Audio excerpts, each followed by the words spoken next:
Dalam sebuah rumah yang tampak tenang dari luar, tersimpan kisah yang tak pernah dibayangkan siapapun. Sebuah kisah tentang perempuan yang datang dengan hati penuh cinta, namun justru disambut dengan luka yang tak pernah ia pesan.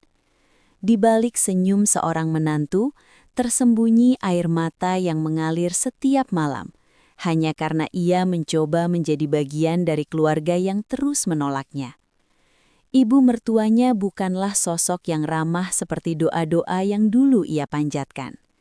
Setiap langkahnya diawasi, setiap kesalahannya diperbesar, dan setiap nafasnya terasa salah di mata perempuan itu. Lebih perih lagi, suaminya, lelaki yang dulu berjanji melindungi, kini hanya menjadi penonton yang diam. Diam, seakan semua perlakuan itu wajar. Namun ia bertahan. Ia tetap berharap suatu hari akan ada cahaya, walau di depan matanya, bayangan gelap semakin nyata. Ada rahasia yang mereka sembunyikan, rencana yang diam-diam dipersiapkan, sesuatu yang jauh lebih menyakitkan dari semua luka yang pernah ia terima sebelumnya.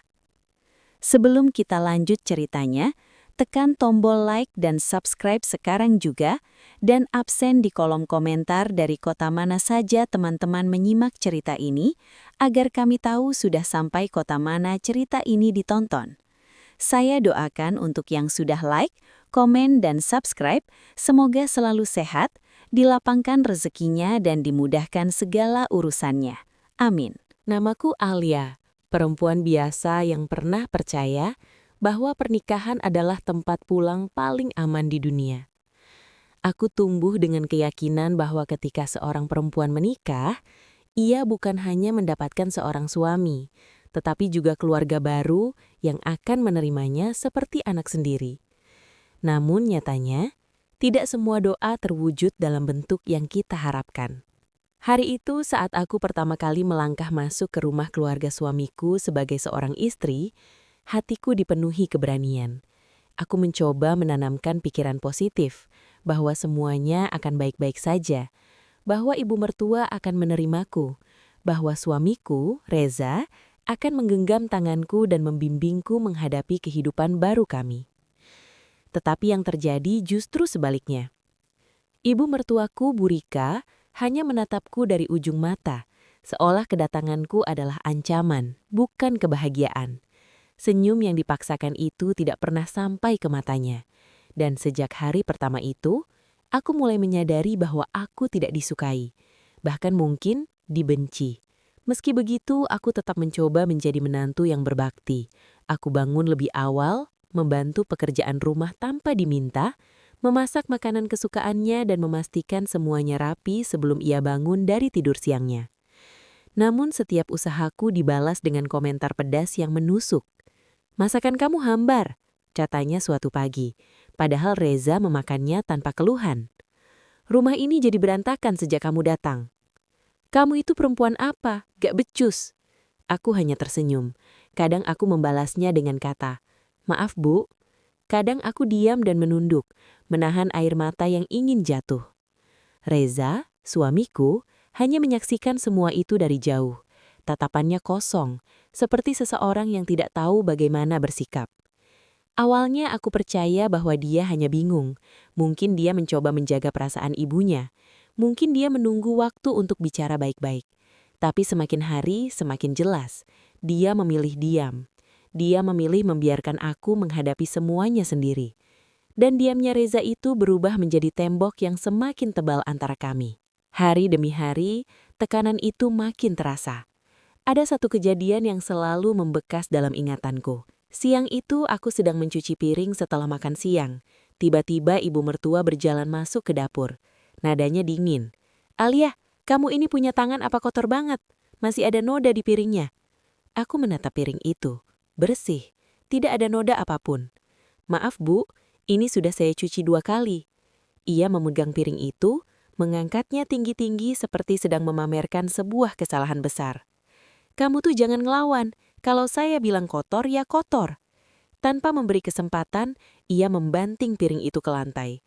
Bunyinya memekakan telinga. Reza yang tengah duduk di ruang tamu bahkan tidak bangun. Ia hanya melirik sekilas lalu kembali menatap layar ponselnya. Seakan kejadian itu normal. Hatiku perih. Saat itu aku bertanya dalam hati, apa aku salah memilih hidup? 1 bulan setelah pernikahan kami, ibu mertua mulai menunjukkan sikap yang lebih keras. Ia mulai mengatur pakaian yang harus kupakai, cara berbicara, bahkan bagaimana cara aku harus melayani suamiku. Ia memperlakukan aku seperti pembantu di rumah sendiri. Jika aku salah sedikit saja, suara bentakannya terdengar hingga ke seluruh rumah. Alia! Aku sering berlari dari dapur dengan tangan masih basah dengan sabun, berharap tidak membuatnya semakin marah. Kenapa gelas ini kamu taruh di rak sini? Memangnya kamu pikir rumah saya ini hotel? Maaf Bu, saya kira. Diam!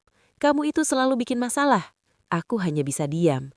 Jika aku menjelaskan, ia marah. Jika aku membela diri, ia semakin membentak. Reza, suamiku, tetap diam. Ketidakadilan itu membuat dadaku sesak setiap hari. Namun aku memaksa diri untuk tetap kuat. Aku terus menenangkan diri bahwa suatu hari Reza akan berubah. Suatu hari, ia akan memilihku bukan hanya sebagai istrinya, tetapi sebagai seseorang yang pantas dibela. Tetapi hari itu tidak pernah datang. Perlahan-lahan Reza mulai pulang larut malam. Awalnya ia beralasan pekerjaan kantor menumpuk, lalu berubah menjadi lembur mendadak, lalu berganti menjadi pertemuan dengan klien. Sampai akhirnya, aku melihat kemeja kerjanya beraroma parfum perempuan. Aku menutupinya di depan ibu mertua, tapi jauh dalam hati aku tahu ada yang tidak beres. Ibu mertua malah tersenyum licik ketika melihat keraguanku. Kamu harus bisa melayani suami kamu, Alia. Kalau tidak, ya jangan salahkan kalau suami cari yang lain. Kalimat itu seperti petir menyambar badaku. Aku ingin bertanya, apa aku tahu sesuatu? Tapi tatapannya jelas, dia sedang menunggu kehancuranku. Dan Reza, semakin hari semakin jauh. Bicara seperlunya, tidak memandangku, bahkan tidak bertanya apa aku baik-baik saja. Ia lupa aku istrinya. Suatu hari, ketika aku sedang menyetrika baju, ibu mertua masuk ke kamar tanpa mengetuk. Ia berjalan ke lemari tempat aku menyimpan perhiasan. Perhiasan yang pemberian orang tuaku saat menikah.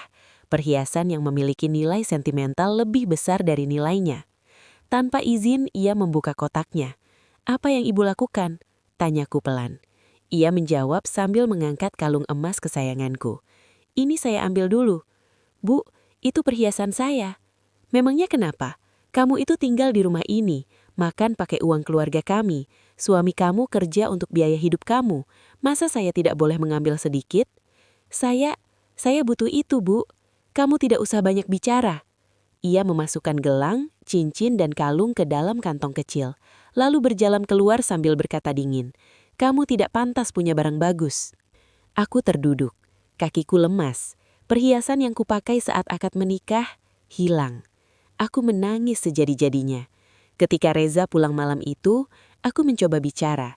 Mas, ibu mengambil perhiasan pemberian ibu dan ayah. Reza hanya menjawab singkat. Oh, ya udahlah, biarin. Lagian kamu jarang pakai juga. Mas, itu penting buat saya. Sudahlah, jangan banyak drama. Itu cuma barang. Hatiku retak. Itu bukan sekedar barang. Itu kenangan keluarga. Tetapi Reza tidak peduli. Belakangan ini, aku baru tahu kebenarannya. Bahwa bukan ibu mertua semata-mata ingin mengambil perhiasanku, tetapi Reza yang memintanya. Ia menjualnya ke teman-teman kantornya, mengumpulkan uang entah untuk apa. Saat aku menyadarinya, aku merasa seluruh dunia runtuh. Seolah tidak ada satu orang pun di rumah itu yang melihatku sebagai manusia. Dan itulah awal dari rencana yang jauh lebih gelap. Rencana mereka untuk mengusirku. Karena rupanya, Reza sudah punya perempuan lain. Perempuan yang ia pilih di atas kehormatan istrinya. Namun ketika semua itu mulai terbuka pelan-pelan, aku belum tahu bagaimana cara melawan. Aku belum tahu bahwa kelak, Allah akan membuka jalan yang tidak pernah kuduga. Bahwa semua air mata ini tidak akan sia-sia. Bahwa suatu hari, mereka yang menindasku akan merasakan balasan dari perbuatan mereka sendiri. Dan aku akan menemukan kebahagiaan yang tidak pernah mereka bayangkan. Namun sebelum semua itu terjadi, Aku harus melewati hari-hari paling gelap dalam hidupku. Hari-hari yang membuatku hampir kehilangan diri sendiri. Dan cerita itu baru saja mulai. Hari-hari berikutnya seperti berjalan tanpa warna. Aku tetap menjalani tugasku di rumah. Mesti hatiku sudah tidak sekuat dulu. Setiap sudut rumah itu seperti memantulkan kenangan pahit. Setiap kali aku memegang gagang pintu kamar, aku teringat bagaimana ibu mertua pernah mendorongku keluar, hanya karena aku lupa mematikan lampu. Setiap kali aku menatap dapur, aku teringat piring yang dibantingnya, tuduhan-tuduhan yang dilemparkannya, dan tatapan Reza yang kosong, seakan aku ini hanya debu yang menempel di hidupnya. Suatu malam, ketika aku hendak menurunkan cucian yang sudah kering, aku mendengar suara bisik-bisik dari ruang keluarga. Langkahku terhenti. Suara ibu mertua terdengar jelas. "Anak itu harus cepat pergi dari rumah ini, Za. Dia cuma bikin hidup kita ribet." Reza menjawab dengan suara pelan namun jelas. "Iya, Bu. Saya juga capek sebenarnya." Hatiku langsung mencelos. Rasanya seluruh tubuhku membeku. Aku memaksakan diri mendekat sedikit lagi. Tangan gemetar. "Tapi gimana caranya?" tanya ibu mertua. "Kita bikin dia gak betah. Dia pasti pergi sendiri." "Kalau dia masih bertahan?" Suara Reza berubah lebih dingin. "Ya sudah, kita paksa aja. Ada banyak cara." Aku terpaku. Nafasku tercekak. Kata-kata itu seperti pisau yang menusuk dadaku dari dua arah. Dari ibu mertua dan suamiku sendiri. Aku ingin masuk dan bertanya, "Aku ini istrimu atau musuhmu?" Tapi kakiku lemas. Aku justru mundur perlahan, lalu berlari ke kamar dan memeluk diriku sendiri di sudut tempat tidur. Air mata turun begitu saja. Aku tidak pernah membayangkan bahwa orang yang paling kucintai merencanakan kehancuranku bersama ibunya. Sejak malam itu, perlakuan mereka semakin kasar. Ibu mertua mulai menyuruhku dari pagi hingga malam tanpa henti. Kalau aku beristirahat sebentar saja, ia langsung berteriak. Jika aku memasak, ia cari kesalahan. Jika aku membersihkan rumah, ia bilang tidak rapi. Ia sengaja membuatku tampak bodoh di depan suamiku. Reza pun berubah menjadi sosok yang tidak kukenal. Ia pulang semakin larut. Kadang aku mendengar ringtones yang tidak biasa, suara notifikasi dari perempuan lain dengan nama yang sengaja ia sembunyikan. Ia menyimpan ponselnya rapat-rapat, bahkan membawanya ke kamar mandi. Puncaknya, suatu malam aku melihatnya pulang dengan bekas lipstik samar di kerah kemejanya. Bukan merah mencolok, tapi warna koral lembut, warna yang bukan milikku. Ketika kutanya, ia menjawab dengan ketus. "Itu cuma tempelan dari ibu-ibu kantor. Kenapa sih kamu curiga terus?" Alasan yang jelas-jelas bohong, tapi aku tidak punya tenaga untuk berdebat. Aku hanya menunduk, dan ia pergi begitu saja seakan aku tidak ada. Sementara itu, ibu mertua semakin menjadi-jadi. Suatu pagi ia merebut dompetku hanya untuk memeriksa isinya. "Kamu punya tabungan berapa?" "Bu, itu privasi saya." "Privasi? Kamu tinggal di rumah saya, makan di rumah saya, pakai listrik dan air rumah saya. Tidak ada privasi." Ia membuka dompetku dan melihat lembaran uang yang kubawa. "Hanya segini, murahan sekali." Aku menggenggam celana rumahku erat-erat. "Bu, itu uang belanja." "Hus, jangan melawan, perempuan gak tahu diri." Ia melempar dompet itu ke lantai dan pergi. Aku duduk diam, menahan air mata. Tapi semakin banyak aku bertahan, semakin banyak pula mereka menyakitiku. Tidak hanya secara fisik, tapi mental, harga diri, kehormatanku, semuanya diinjak tanpa belas kasih. Yang membuatku benar-benar hancur adalah ketika aku tahu Reza bukan hanya berselingkuh, tetapi juga menggunakan uang hasil penjualan perhiasanku untuk perempuan lain itu. Suatu siang, salah satu teman kantor Reza tak sengaja mengirim pesan ke ponsel suamiku yang kebetulan tertinggal di kamar. Pesan itu berbunyi, "Bro, makasih ya kemarin. Istrinya gak curiga kamu jual perhiasan dia buat beli cincin buat si Nisa." Cincin, untuk perempuan lain, dibeli dari hasil menjual harta pemberian orang tuaku. Tanganku gemetar membaca pesan itu. Aku belum sempat menghapus atau bertanya, karena Reza tiba-tiba masuk dan merebut ponselnya dari tanganku. "Ngapain kamu buka HP aku?" bentaknya. Aku mundur, ketakutan. "Mas, jadi benar, Mas jual perhiasan saya buat perempuan itu?" Wajahnya berubah, bukan bersalah, tapi marah karena ketahuan. "Kamu jangan ikut campur urusan aku. Itu uang saya, Mas. Itu perhiasan pemberian ayah dan ibu." Reza menatapku tajam. "Terus kenapa? Kamu itu hidup pakai uang saya, jadi wajar saja kalau saya pakai apa yang ada di rumah ini." Aku memegani dadaku yang terasa sesak. "Mas, saya ini istrimu. Istri tidak berguna," teriaknya. Aku terdiam. Jiwaku seperti ditarik keluar. Seseorang yang pernah berlutut memintaku menjadi istrinya, kini tanpa ragu menghancurkan harga diri di depan wajahku sendiri. Sejak malam itu, aku menjadi seperti bayangan di rumah itu. Tidak dianggap, tidak dihargai, hanya dijadikan beban yang harus segera disingkirkan. Aku tidak tahu jika rencana mereka sudah mulai mencapai tahap berikutnya. Suatu sore, ibu mertua memanggilku ke ruang tamu. Reza duduk di sampingnya. Wajah mereka berdua sama-sama dingin. Aku tahu sesuatu buruk akan terjadi. "Alia, kami sudah sepakat. Kamu harus keluar dari rumah ini." Aku terpaku. "Kenapa, Bu? Apa saya salah?" "Salah kamu itu terlalu banyak untuk disebutkan satu-satu," katanya sinis. Reza menambahkan, "Aku gak bisa lagi hidup sama kamu. Kita gak cocok." Aku menatapnya, berharap ia bercanda. "Mas, kita bisa bicara baik-baik.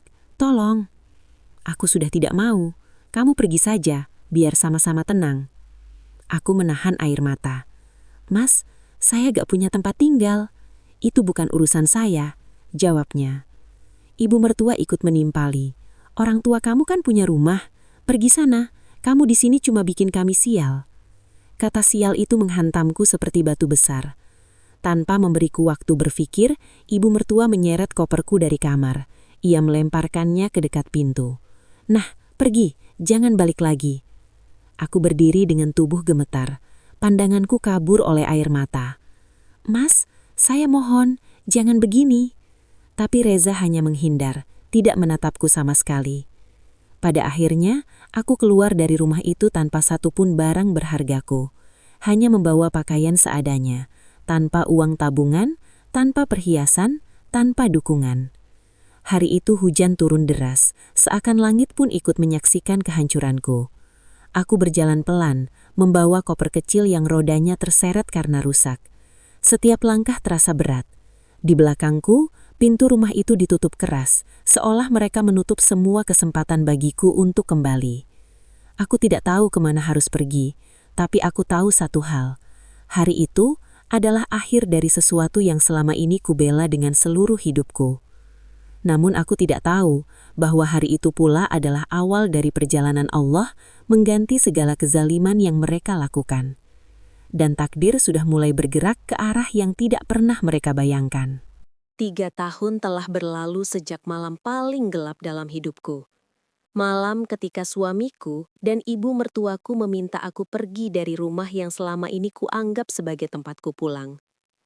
Malam ketika aku tidak hanya kehilangan rumah, pernikahan, dan harga diriku, tetapi juga perhiasan peninggalan ibuku yang dijual tanpa seizin dan tanpa sedikit pun rasa bersalah. Namun seperti yang sering dikatakan orang bijak, kalau manusia berlaku zolim, maka waktu sendiri yang akan menjadi saksi balasannya. Dan waktu benar-benar membuktikan itu. Awal setelah meninggalkan rumah itu, hidupku tidak serta-merta menjadi indah. Aku harus memulai ulang dari titik nol. Aku kembali tinggal di rumah kecil peninggalan ayahku di kampung. Rumah yang sudah lama kutinggalkan sejak menikah. Di sana, aku memulai hidup baru sebagai diriku sendiri. Tanpa tekanan, tanpa hinaan, tanpa suara ibu mertua yang setiap hari mempertanyakan keberhargaanku. Di rumah kecil itu, aku belajar bernafas lagi. Setiap sudutnya seperti memelukku, seakan berkata, "Kamu pantas hidup dengan damai." Aku mencari pekerjaan, mengikuti banyak pelatihan online, dan mulai bekerja sebagai penata rias rumahan untuk pengantin desa sekitar. Ternyata bakat itu dulu hanya kubiarkan mati, tergerus rasa rendah diri akibat perlakuan mertua dan suamiku. Tetapi kini bakat itu bangun, tumbuh, dan menjadi penyelamat hidupku. Dalam 1 tahun, pesananku mulai ramai. Dalam 2 tahun, aku membuka studio rias kecil di depan rumah. Dalam 3 tahun, studionya berubah menjadi usaha besar bernama Rias Cahaya Hati. Dan bahkan aku memiliki 3 karyawan tetap. Semua ini tidak pernah ada di pikiranku saat masih berada di rumah mertuaku. Di rumah itu dulu, aku hanya dianggap beban, dianggap tak bisa menghasilkan apapun, dianggap tidak berharga. Tapi Tuhan membuktikan bahwa nilai seorang perempuan tidak pernah datang dari penilaian mertua atau suami yang tidak menghargai. Nilai perempuan datang dari dirinya sendiri. Aku bisa makan enak, hidup tenang, bekerja dengan bahagia, membantu keluarga, dan menabung banyak. Aku bahkan merenovasi rumah ayahku hingga berubah menjadi rumah modern yang hangat, nyaman, dan penuh cahaya. Yang dulu terluka kini bangkit, yang dulu dijatuhkan kini berdiri tegak, yang dulu dilecehkan kini dihormati, dan semua terjadi tanpa sedikitpun menyakiti orang lain. Sementara hidupku pelan-pelan membaik, berita tentang keluarga mantan suamiku sampai kepadaku melalui orang-orang kampung dan beberapa tetangga yang mengenalku sejak dulu. Ternyata, setelah aku diusir, suamiku menikah dengan perempuan pilihannya, perempuan yang dulu diam-diam juga dekat dengan suamiku. Ibu mertua menyambut perempuan itu dengan penuh sukacita, sama seperti ketika pertama kali aku masuk menjadi bagian keluarga mereka. Selama beberapa bulan, kehidupan mereka tampak indah, atau setidaknya mereka berusaha menampilkan itu. Mereka sering mengumbar foto-foto bahagia di media sosial, pamer liburan, makan di restoran mahal, dan seakan ingin menunjukkan bahwa aku adalah beban yang akhirnya mereka singkirkan. Tapi Tuhan tidak tidur. 4 bulan setelah pernikahan baru suamiku, perusahaan tempat suamiku bekerja mengalami restrukturisasi. Banyak karyawan diberhentikan, termasuk suamiku. Ia menerima pesangon, tetapi karena gaya hidupnya yang berlebihan bersama istri mudanya, uang itu cepat habis. Belum selesai masalah ekonomi, konflik dengan istri barunya mulai muncul.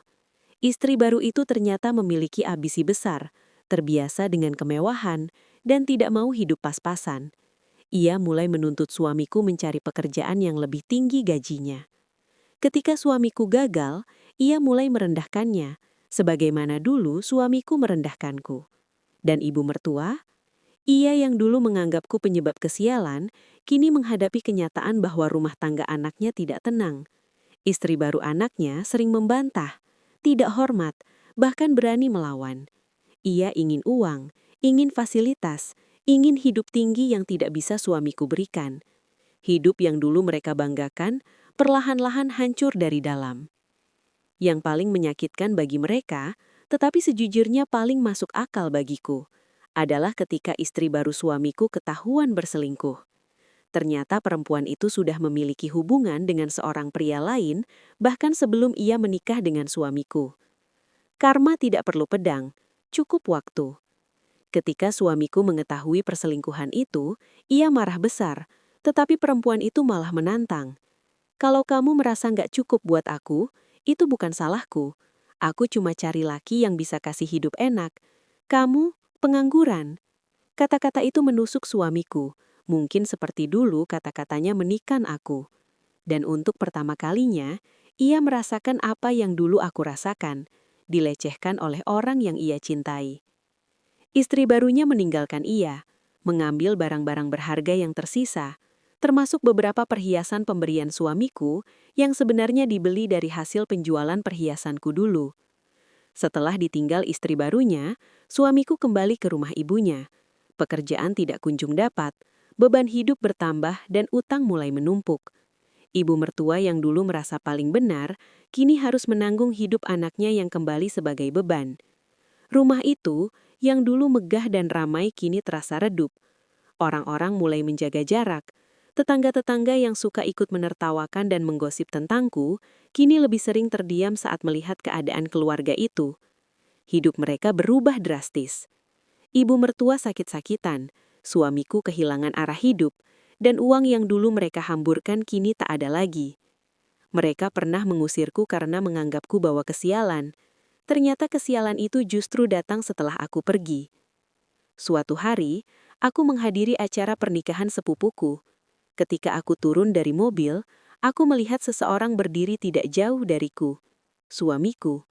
Ia tampak kurus, kusut, dan jelas tidak terawat. Matanya terbelalak ketika melihatku dengan pakaian anggun, penampilan yang rapi, dan aura percaya diri yang tidak pernah aku lihat pada diriku ketika bersamanya. Ia mendekat. "Kamu kelihatan beda sekarang." "Tentu," jawabku lembut. "Hidupku jauh lebih tenang." Ia menunduk lama sekali. Lalu ia berbisik, suaranya retak. "Aku minta maaf." Aku menatapnya. Untuk pertama kali setelah bertahun-tahun, aku tidak merasakan marah. Tidak ada dendam, yang ada hanya selesai. "Aku sudah memaafkan kamu, sejak lama." Matanya berkaca-kaca, tapi aku melanjutkan. "Tapi bukan untuk kembali. Aku sudah berjalan jauh, dan aku tidak pernah ingin kembali ke masa di mana aku tidak dihargai." Suamiku menangis, benar-benar menangis. Di tengah acara, di hadapan orang-orang, ia menangis seperti seseorang yang kehilangan masa depan. Tapi air mata itu bukan tugasku lagi untuk hapuskan. Aku selesai dengannya, selesai dengan masa lalu. Beberapa minggu kemudian, ibu mertuaku mengirim pesan melalui salah satu kerabat. "Kalau bisa, bilang ke dia, aku minta maaf." Katanya ia ingin bertemu, tapi aku menolak secara halus. Bukan karena dendam, tapi karena aku tahu bertemu tidak akan mengubah apapun.